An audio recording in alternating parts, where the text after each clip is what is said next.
Hello, welcome to DS Science classes. I am Deepshika Parmar. So welcome back to my YouTube channel. So जैसा कि आप जानते हैं, आप पिछले लेक्चर में देख चुके हैं लोकेशन ऑफ नेफ्रॉन और नेफ्रॉन क्या होता है, कहाँ प्रेजेंट होता है, ये सारी चीज़ हम देख चुके हैं.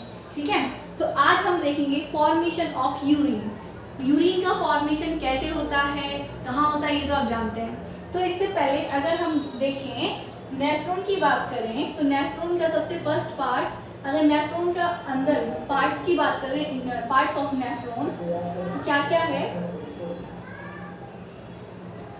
नेफ्रॉन में एक आता है हमारा ग्लोमेरुलस,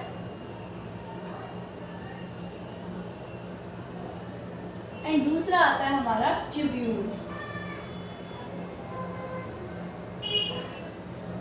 ट्यूब्यूल या ट्यूबुलर, इसे बोलते हैं हम renal tubule. Okay, renal tubule के अंदर आते हैं हमारे वुमेन कैप्सूल,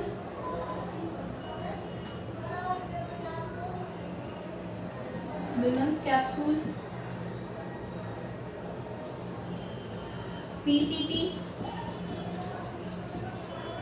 हेनले लूप,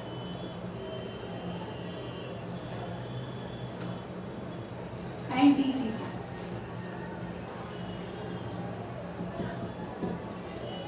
ये चीजें हमारी नेफ्रॉन के अंदर इंक्लूड हैं.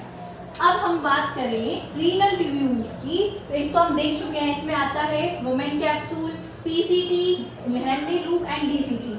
आज हम बात करेंगे ग्लोमेरुलस की कि ग्लोमेरुलस क्या होता है, इसका स्ट्रक्चर कैसा होता है. उससे पहले हम देखेंगे जो हमारा नेफ्रॉन है, नेफ्रॉन का ट्यूब्यूलर पार्ट्स है, उसमें कौन कौन सा फंक्शन होता है, मतलब फिल्ट्रेशन कैसे होता है, यूरिन का फॉर्मेशन कैसे होता है. जैसा कि आप जानते हैं, हमने क्या देखा था, पोजीशन की अगर बात करी थी, लोकेशन की किडनी में नेफ्रॉन की, तो हमने क्या देखा था, ये पिरामिड्स जो होते हैं यहाँ हमारे नेफ्रॉन प्रेजेंट होते हैं कुछ इस टाइप से, जिसका women capsule, PCT part and DCT cortex में होता है, and loop of Henley medulla में धसा होता है, पेनिट्रेट होता है.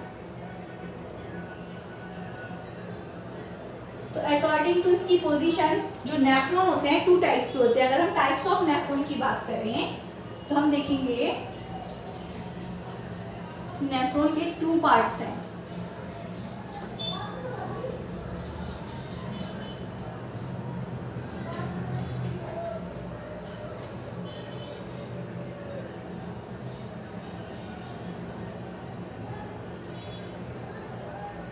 एक अगर बात करें तो कुछ नेफ्रॉन पिरामिड्स के अंदर कैसे नॉर्मली ऐसे अरेंज होते हैं कि इसका Bowman capsule, then PCT and loop of Henley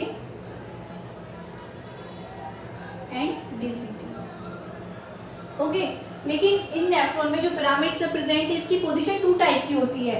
मतलब कुछ नेफ्रॉन जो ऊपर से स्टार्ट होते हैं, मतलब यहाँ से प्रेजेंट होंगे, ऐसे ऐसे आर्टरी जाएगी यहाँ से ब्लड के लिए, तो यहाँ से कुछ ये ऐसे प्रेजेंट होंगे, और यहाँ से इनका होगा PCT and loop of Henley बिल्कुल बहुत थोड़ा सा, बहुत कम, कहाँ होगा प्रेजेंट, मेडुला रीजन में, मतलब पिरामिड्स में, एंड डीसीटी.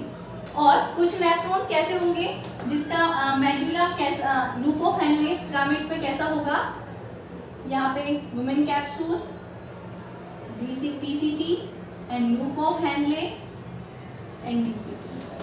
मतलब दोनों में डिफरेंस देखिए. एक का हेनले लूप बहुत कम पिरामिड्स में है, मतलब मेडुलरी रीजन में है, और एक नेफ्रॉन का, मतलब कुछ नेफ्रॉन्स का जो लूप ऑफ हेनले है वो बहुत ज़्यादा पेनिट्रेट है मेडुलरी रीजन में. तो ऐसे नेफ्रॉन जो बहुत कम मेडुलरी रीजन में है और ऊपर से स्टार्ट है, फॉर एग्जाम्पल के लिए आपका पिरामिड है, यहाँ आपका मेडुला है, और ये इसका पीसीटी एंड ये लूप ऑफ हेनले बहुत कम, एंड ये डीसीटी. तो इस टाइप के नेफ्रॉन को, जिसका लूप ऑफ हेनले वाला रीजन जो है, मेडुलरी रीजन मतलब पिरामिड से बहुत कम घुसा हुआ है, धसा हुआ है, वो ऐसे नेफ्रॉन को हम बोलते हैं कॉर्टिकली कॉर्टिकल नेफ्रॉन. क्योंकि ये कॉर्टेक्स रीजन में ज़्यादा है, मतलब मेडुलरी रीजन में बहुत कम इसकी मात्रा धसी हुई है। और अब अगर हम बात करें इनकी, मतलब ऐसे नेफ्रॉन जो पिरामिड्स रीजन में तो है, लेकिन उनका जो लूप ऑफ हेनले की बात करें तो वो बहुत अंदर तक पेनिट्रेट है मेडुलरी रीजन में, और फिर ये डीसीटी।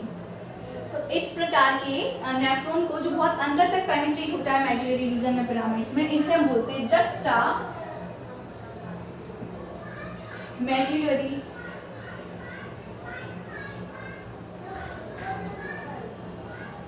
नेफ्रॉन। सो ये हो गई हमारी टाइप ऑफ नेफ्रॉन की बात। क्या बात की हमारी किडनी के अंदर अगर क्वांटिटी की बात करें तो अराउंड 1 मिलियन, मतलब 10 लाख नेफ्रॉन प्रेजेंट रहेंगे ईच किडनी। हर एक किडनी में 10 लाख नेफ्रॉन प्रेजेंट है। और ये 2 टाइप्स के हैं, कुछ ऐसे जो मेडुलरी रीजन में बहुत कम पेनिट्रेट है जिसका हेनले लूप, और ऐसे नेफ्रॉन को हम क्या बोलते हैं जिसका हेनले लूप बहुत कम पेनिट्रेट है, कॉर्टिकल नेफ्रॉन। एंड जिसका लूप ऑफ हेनले बहुत अंदर तक है, पेनिट्रेट है पूरे मेडुलरी रीजन में, पिरामिड्स में, उसे हम बोलते हैं juxta medullary nephron, juxta medullary nephron. So I hope आपको समझ में आया। अराउंड 10 लाख, मतलब कि 1 मिलियन नेफ्रॉन ऐसे किडनी में प्रेजेंट है। सो दोनों किडनी में कितने होंगे और इनका फंक्शन क्या होगा, देखिए। तो अब हम देखेंगे जो नेफ्रॉन है, बेसिकली हमें पता है पिरामिड्स में ही यूरिन का फॉर्मेशन होता है, और हम जानते हैं कि नेफ्रॉन क्या है, structural and functional unit of kidney, मतलब किडनी को स्ट्रक्चर देगी एंड उसके फंक्शंस करेगी। किडनी का मेनली फंक्शन क्या है, ब्लड को प्योर करना, मतलब इसमें से सारे एक्सक्रीटरी प्रोडक्ट को रिड्यूस करना, बाहर निकालना। तो नेफ्रॉन का ही मेनली फंक्शन है यूरिन का फॉर्मेशन करना, एक्सक्रीटरी प्रोडक्ट को ब्लड से बाहर निकालना। सो इसका फंक्शन देखेंगे हम कि आखिर नेफ्रॉन कैसे फिल्टर करता है, फिल्ट्रेट करता है ब्लड को, इसमें कितने स्टेप्स आते हैं। सो आइए अब हम देखेंगे formation of urine.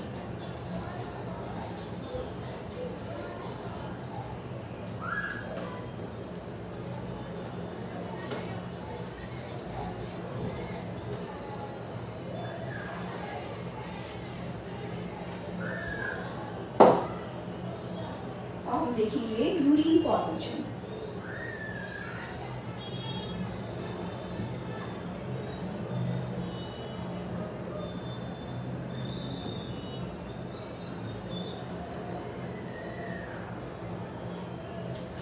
Urine formation को देखने के लिए हम बना लेंगे पहले अपना nephron,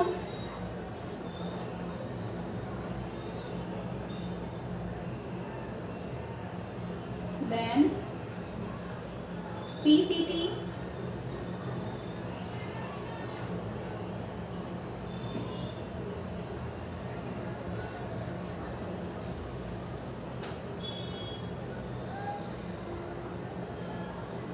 proximal convoluted tubule, then Henle loop,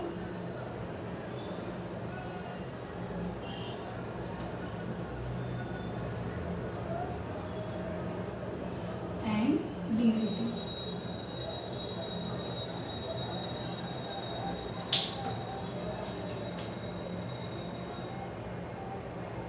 Distal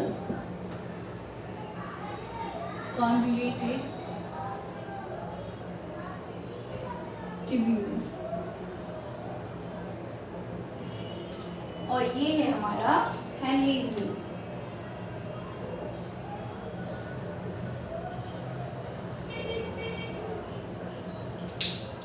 ये रीजन है हमारा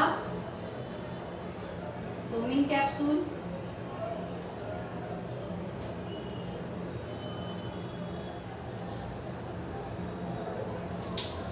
अब हमने क्या बात की थी हमारे पिरामिड्स में। अगर हम किडनी को देखें यहाँ, तो किडनी में जो पिरामिड्स हैं,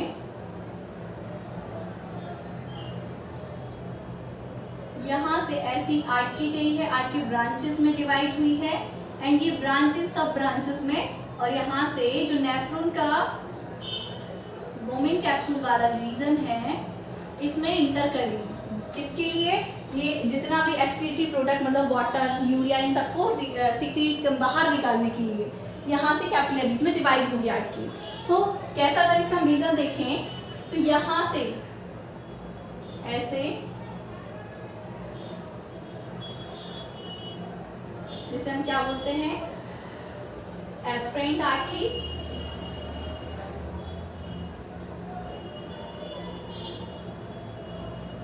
आर्टरियोल्स, एंड ये एफरेंट आर्टरी यहाँ से एक नेटवर्क बनाएंगे, जाल बनाएंगे, कैपिलरीज में डिवाइड हो जाएगी और यहाँ से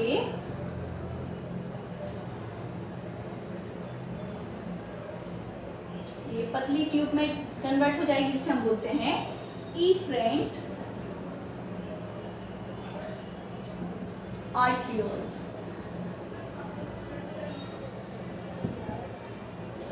यहाँ बेसिकली इसका क्या फंक्शन है, वाटर की कॉन्सेंट्रेशन को ब्लड से बाहर निकाल लेगी, छान लेगी, एंड ग्लूकोज, वाटर, यूरिया, इन सब चीज़ों को यहाँ से निकाल लेगी। इसका मेनली फंक्शन यहाँ पर क्या होता है, फिल्टर होता है यहाँ से। ठीक है, तो अब क्या क्या चीज़ें फिल्टर होती है, कहाँ होती है, अभी हम देखते हैं। से पहले ये जो होती है हमारी एफरेंट आर्टरी थिन होती, मोटी होती है अकॉर्डिंग टू इफरेंट आर्टरी के लिए। इफरेंट आर्टरी पतली होती है इससे। ठीक है, अब ये आर्टरी को आर्टरी क्यों बोल रहे हैं, वेन क्यों नहीं बोल रहे, क्योंकि अभी तक इसमें से ऑक्सीजन नहीं छीना गया है, अभी भी इस ब्लड में ऑक्सीजन की मात्रा है, अभी इसने ऑक्सीजन दिया नहीं है किडनी को, अब वो देगा।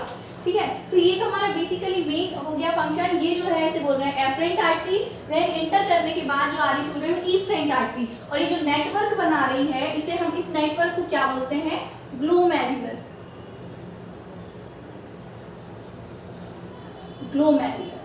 ये ग्लोमेरुलस से ही क्या होता है, क्षमता है चीजें, ब्लड प्योर होता है यहाँ से। कैसे स्टार्टिंग हो जाती है यहाँ से यूरिया के फॉर्मेशन की। यहाँ पे कुछ ऐसे सेल्स भी प्रेजेंट हैं। तो अब हम बात करें फिल्ट्रेशन की, तो यहाँ से जो ग्लोमेरुलस है, यहाँ से ब्लड जो आ रहा है, ब्लड में बहुत सारे कंपोजिशन हैं जो यहाँ से निकाल लिए जाएंगे। यूरिया हुआ, वाटर हुआ, वाटर का कंसंट्रेशन ज़्यादा है, यहाँ से वाटर निकाल लिया जाएगा, देन यूरिया निकाल लिया जाएगा, एंड ग्लूकोज भी निकाल लिया जाएगा, आयंस निकाल लिए जाएंगे। तो यहाँ से यूरिया का फॉर्मेशन, मतलब यूरिन का फॉर्मेशन स्टार्ट हो जाएगा। लेकिन अभी यहाँ पर यूरिया का फॉर्मेशन हुआ नहीं, स्टार्टिंग हुई है। तो यहाँ से पहला स्टेप क्या है, ये जो ग्लोमेरुलस है, यहाँ से water, urea, glucose and ions बाहर आ चुके हैं ब्लड से। लेकिन अभी यहाँ से स्टार्टिंग तो हो गया यूरिन का फॉर्मेशन, लेकिन यहाँ पर कुछ चीज़ें ऐसी ब्लड से बाहर आ गई जिनकी जरूरत नहीं थी और जिनकी जरूरत ब्लड को थी। जैसे फॉर एग्जांपल के लिए ग्लूकोज तो हमें नहीं निकालना था ना, ग्लूकोज क्यों निकल गया, तो पहले स्टेप में बहुत सारी चीज निकल जाएगी। क्यों निकल जाएंगी, क्योंकि ये जो एफरेंट आर्टरी है, जैसे ही ग्लोमेरुलस बनाती है तो बहुत सारी पतली पतली सब कैपिलरीज में डिवाइड हो जाएगी, और ये कैपिलरी इतनी थिन होती है कि इजीली अच्छी खासी चीज जो नहीं जाना चाहिए वो भी इजीली निकल जाती है यहाँ से। जब ये यहाँ से जाएगी, अब क्योंकि इसको जरूरत नहीं थी और इसका काम अभी बचा है, तो जो इफरेंट आर्टरी है यहाँ से ब्रांचेस में डिवाइड हो जाएगी, कैपिलरीज में डिवाइड हो जाएगी। इसको भी मैं यहाँ से रफ करके यहाँ पे इजीली आपको डायग्राम दिखाई दे समझाती हूँ। यहाँ से ये ऐसे कैपिलरीज में डिवाइड हो जाएगी,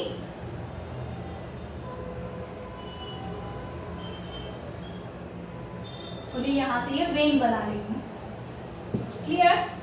सो अभी इसका काम क्या है, ये जो नेटवर्क बना रही है, जाल बना रही है, इसे हम क्या नाम देते हैं, ये है पेरिट्यूब्यूलर या पेरिट्यूब्यूल्स कैपिलरी, पेरिट्यूब्यूल्स कैपिलरीज। ठीक है, तो ये पेरिट्यूब्यूल्स कैपिलरीज का क्या फंक्शन है, ऑक्सीजन प्रोवाइड करेगी। तो यहाँ से ये ऑक्सीजन तो देगी इसको, लेकिन साथ साथ यहाँ पर जो चीजें नहीं जानी चाहिए थी ब्लड से, ग्लोमेरुलस से चली गई है जो ब्लड में, ग्लूकोज वगैरह, ये यहाँ से वापस से इस ब्लड वेसल में, मतलब आर्टरी में इंटर करेगा। तो ये सेकेंड स्टेप है कि वांटेड चीज, मतलब जिसकी जरूरत ब्लड को थी, वो वापस से रीअब्जॉर्ब हो जाएगा ब्लड कैपिलरी में। तो ये प्रोसेस क्या है, रीअब्जॉर्प्शन की, जिसमें ग्लूकोज और ज़्यादा मात्रा जो वाटर की गई है वो भी चली जाएगी। क्यों, 100% ग्लूकोज इस यहाँ से एब्जॉर्ब नहीं होना चाहिए, लेकिन हो जाएगा। तो ऐसे तो एक दिन में बहुत सारा यूरिन का फॉर्मेशन हो जाएगा, जब नहीं होना चाहिए। अराउंड 1 to 150 लीटर इतना 180 या 180 लीटर तो बहुत ज़्यादा हो जाएगा, इतना फॉर्मेशन हो जाएगा यूरिन का अगर ब्लड से इतना वाटर निकल गया। तो ये जो वाटर की कंसंट्रेशन ज़्यादा हुई है यहाँ पर यूरिन के फॉर्मेशन के लिए, ये यहाँ से वापस एब्जॉर्ब हो जाएगी ब्लड कैपिलरी में, और यहाँ से ग्लूकोज जो एब्जॉर्ब हो गया था, जो नहीं आना चाहिए था, जो आ चुका है, इसको वापस से यहाँ से निकाल लिया जाएगा इस कैपिलरी में। तो इस प्रोसेस को हम रीअब्जॉर्प्शन बोलते हैं, रीअब्जॉर्प्शन है। देन उसके बाद अब यहाँ से कुछ ऐसी चीज भी बचेंगी जो खराब है, मतलब यहाँ से कुछ चीजें तो बहुत सारी तो ट्रांसफर हो गई है यहाँ पर, बेकार और अच्छी दोनों, लेकिन कुछ कुछ बेकार चीज अभी भी यहाँ पर बची है। तो ये जो बेकार चीज बची है ये वापस से चली जाएंगी इन सेल के थ्रू। तो ये सेल सिक्रीट करती हैं बेकार चीजों का, जो यूरिन के फॉर्मेशन में हेल्प करती हैं। तो ये थर्ड स्टेप है सिक्रीशन, और ये सारी स्टेप्स होने के बाद यहाँ हो जाता है यूरिन का फॉर्मेशन। और लास्ट में ये यूरिन आते आते यहाँ पर एंटर कर जाएगा, इसे बोलते हैं कलेक्टिंग डक्ट।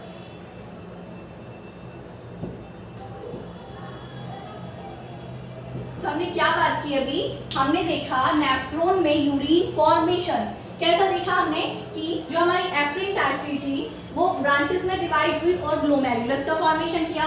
ग्लोमेरुलस से क्या हुआ, जितनी भी अनवांटेड चीज थी ब्लड में वो निकलने लगी, क्योंकि ये कैपिलरीज बहुत ज्यादा पतली है, तो ऐसी चीज भी निकल गई जिसको ब्लड की जरूरत थी, तो यहाँ से कलेक्ट हुई और यहाँ से यूरिन का फॉर्मेशन स्टार्ट हो गया। तो ये प्रोसेस फिल्ट्रेशन की, फिल्ट्रेशन हुआ यहाँ पे ब्लड का।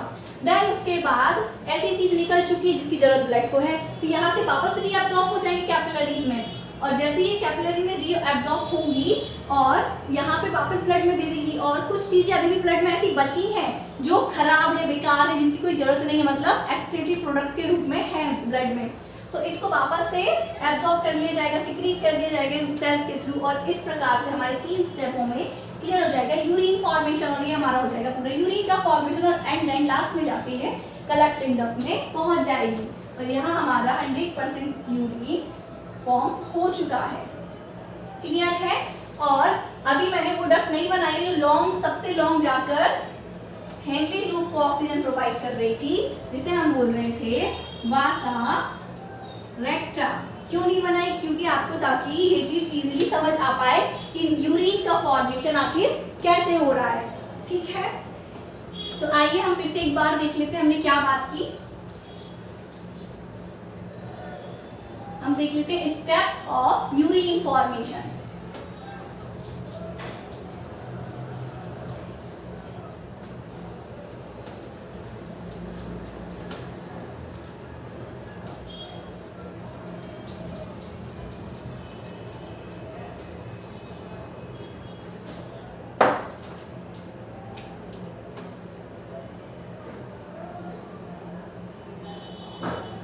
Steps of urine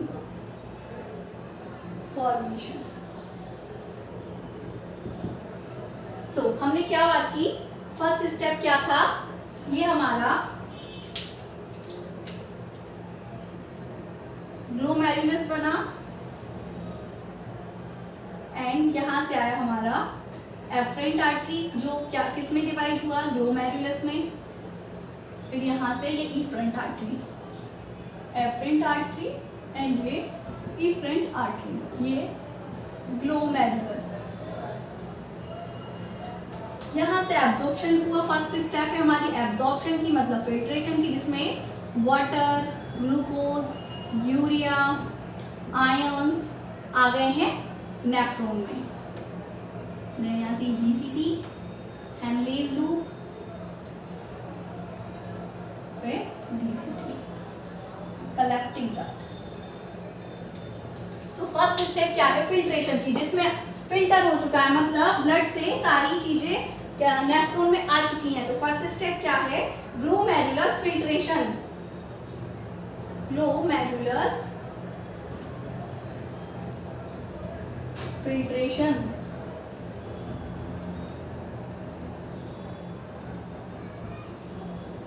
इसे ग्लोमेरुलस फिल्ट्रेशन क्यों बोल रहे हैं, क्योंकि ग्लोमेरुलस से फिल्टर हो रही हैं चीजें, बाहर आ रही फिल्टर हो के, इसलिए इसे फर्स्ट स्टेप को बोलेंगे ग्लोमेरुलस फिल्ट्रेशन। देन उसके बाद बहुत सारी चीजें यहाँ पर ऐसी आ चुकी हैं जिसको जरूरत नहीं थी यहाँ आने की, मतलब ब्लड को ही वापस भेजना है, तो यहाँ से ये किसमें, कैपिलरीज में, पेरीट्यूब्यूलर कैपिलरीज में जो डिवाइड हुई है हमारी ये आर्टरी, इसमें रीएब्जॉर्प्शन होगा। मतलब एब्जॉर्प्शन मतलब होता है जब कोई चीज एक बार ब्लड से निकले या फिर ब्लड में कोई एक बार, जैसे डाइजेशन में कोई भी फूड स्टमक में गया तो वो एक बार ही एब्जॉर्ब होकर ब्लड में इंटर करेगा ना, लेकिन अगर वो ही चीज दूसरी बार एब्जॉर्ब होती है तो उसे हम बोलते हैं रीएब्जॉर्प्शन। सो यहाँ पर होगा फिर से रीएब्जॉर्प्शन। तो दूसरी स्टेप क्या है हमारी, ट्यूब्यूलर रीएब्जॉर्प्शन।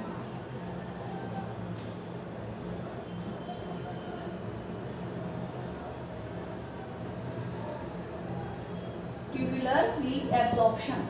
देन उसके बाद यहाँ पर अभी भी कुछ ऐसी अनवांटेड चीज है जिसे हमें वापस अंदर भेजना है, तो इन सेल के थ्रू यहाँ पर इनका सिक्रीशन हो जाएगा। तो इस प्रोसेस को हम बोलेंगे third step, tubular secretion.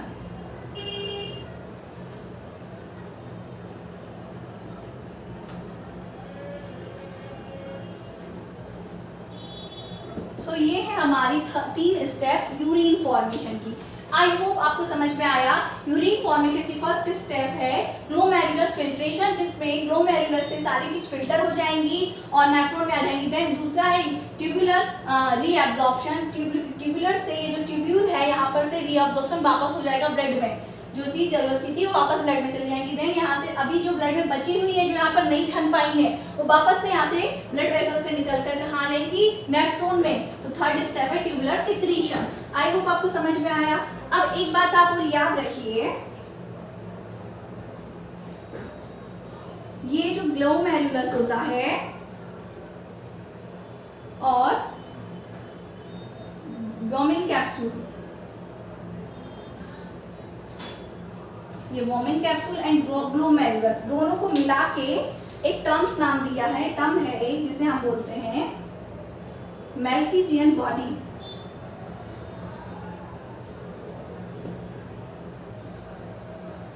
Malpighian body, okay. तो ये टर्म दी है एनसीईआरटी में कि जो ग्लोमेरुलस और वोमेन कैप्सूल है, इन दोनों को मिला के बोला जाता है Malpighian body. So I hope आपको आज का लेक्चर समझ में आया है। यूरिन फॉर्मेशन, यूरिन का फॉर्मेशन आखिर कैसे होता है, कहाँ होता है, उसमें कितनी स्टेप्स होती है, ये सब चीजें क्लियर हो चुकी हैं। So thank you so much watching my video.